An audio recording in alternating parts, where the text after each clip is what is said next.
श्रीबादरायणिर्उवाच अथैकदात्मजौ प्राप्तौ कृतपादाभिवन्दनौ वसुदेवोऽभिनन्द्याः प्रीत्य सङ्कर्षणाच्युतौ मुनीनां स वचः श्रुत्वा पुत्रयोर्धामसूचकम् तद्वीर्यैर्जातविश्रम्भः परिभाषाभ्यभाषत कृष्ण कृष्ण महायोगिन् सङ्कर्षण सनातन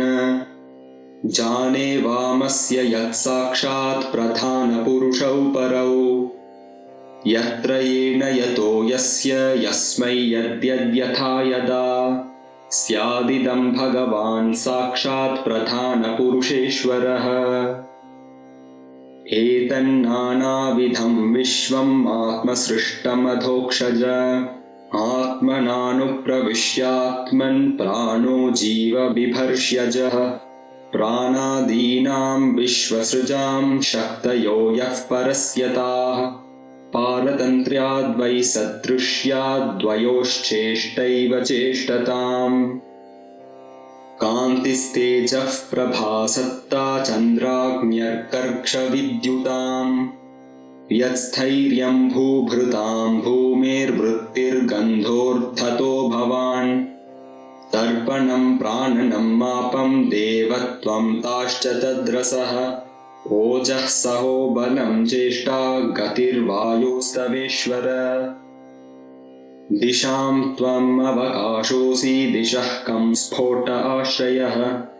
नाडो वर्णस्त्वमोङ्कार आकृतीनां पृथक्कृतिः इन्द्रियं त्विन्द्रियाणां त्वं देवाश्च तदनुग्रहः अवबोधो भवान् बुद्धेर्जीवस्यानुस्मृतिः सती भूतानामासि भूतादिरिन्द्रियाणां च तैजसः वैकारिको विकल्पानां प्रधानमनुशायिनम् नश्वरेष्विह भावेषु तदसि त्वं मनश्वरम् यथा द्रव्यविकारेषु द्रव्यमात्रं निरूपितम् सत्त्वं रजस्तम इति गुणास्तद्वृत्तयश्चयाः त्वय्यद्धा ब्रह्मणि परे कल्पिता योगमायया तस्मान्न सन्त्यमी भावा यर्हि त्वयि विकल्पिताः त्वं चामीषु विकारेषु ह्यन्यदा व्यावहारिकः गुणप्रवाह एतस्मिन्नबुधास्त्वखिलात्मनः गतिं सूक्ष्ममबोधेन संसारन्तीह कर्मभिः यदृच्छयानृतां प्राप्य सुकल्पामिह दुर्लभाम् स्वार्थे प्रमत्तस्य वयो गतं त्वन्माययेश्वर आसावहं ममैवैते देहे चास्यान्वयादिषु स्नेहापाशैर्निबध्नाति भवान् सर्वमिदं जगत् युवां ननः सुतौ साक्षात् प्रधानपुरुषेश्वरौ भूभारक्षत्रक्षपणः अवतीर्णौ तथार्थः तत्ते गतोऽस्म्यरणं मध्यपादारविन्दम्